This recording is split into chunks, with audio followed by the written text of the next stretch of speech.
ንጉዳችሁን ስሙ። የኢትዮጵያ አጠቃላይ ዕዳ ወደ 51.8 ቢሊዮን ዶላር ደርሷል።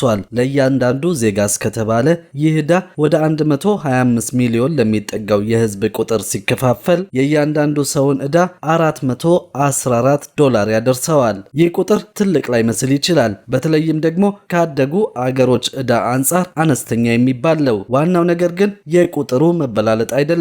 ሁሉም ነገር የሚወሰነው በሀገራቱ የገቢ ደረጃ ነው። እንደ ኢትዮጵያ ባለ ዝቅተኛ ገቢ ባላቸው ሀገራት ውስጥ ለሚኖር ሰው ጥቂት ዶላር በራሱ ከፍተኛ ሸክም ይሆናል። ለዚህም ነው የዕዳው መጠን አነስተኛ ቢሆንም ከህዝቡ የኑሮ ደረጃ አንጻር ከፍተኛ የሚባለው። ከእያንዳንዱ ግለሰብ ዕዳ ውስጥ ትልቁ ድርሻ ማለትም 268 ዶላር ገደማው የውጭ ዕዳ ሲሆን ይህም በዶላር መከፈል ያለበት ዕዳ ነው። ይህ የውጭ ዕዳ በኢትዮጵያ የዶላር ክምችት ላይ ጫና ይፈጥራል። ለዓለም ኢኮኖሚ ተጋላጭ በመሆኑም እንደ መካከለኛው ምስራቅ ያለው ጦርነት ሲነሳ አደጋው እየከፋ ይሄዳል። የተቀረው የእያንዳንዱ ሰው 146 ዶላር ዕዳ ደግሞ የሀገር ውስጥ ዕዳ ሆኖ ተመዝግቧል። ይህን ለመክፈልና ለመቆጣጠር ቀላል ቢሆንም የዋጋ ግሽበት ሊያስከትልና መንግስት ለልማት የሚያወጣውን ወጪ ሊገድበውም ይችላል። ባለፈው ዓመት እያንዳንዱ ኢትዮጵያዊ ወደ 575 ዶላር የሚጠጋ ዕዳ እንዳለበት ተዘግቦ ነበር። መንግስት ይህ ቁጥር ከልክ በላይ የተጋነነ ነው በማለት በጊዜው ውድቅ አድርጎትም ነበር።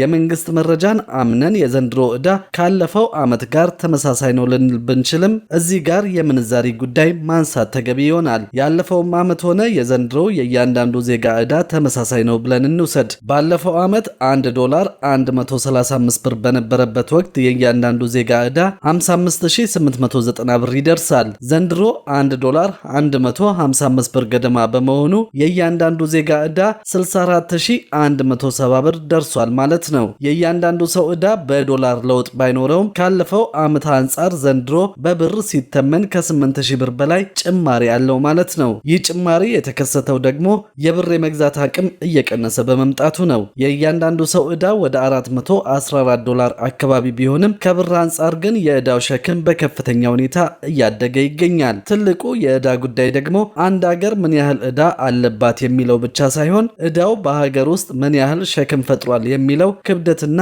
ቅለቱን እንደሚመዝን ነው ባለሙያዎች የሚገልጹት።